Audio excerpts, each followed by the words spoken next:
High, good morning.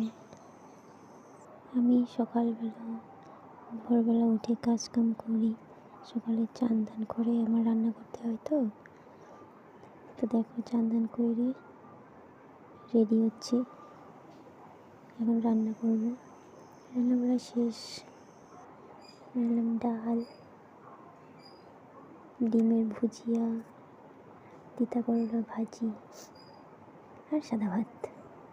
তো আমার বর কাজে যায় তো সকালবেলা।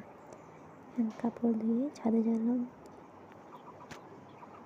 ছাদে গিয়ে কাপড়গুলো মেলে টেলে ঘরে এসে বিছানা তুললাম, রুটি বানালাম। রুটি চা আমার শ্বশুর শাশুড়ি খায়।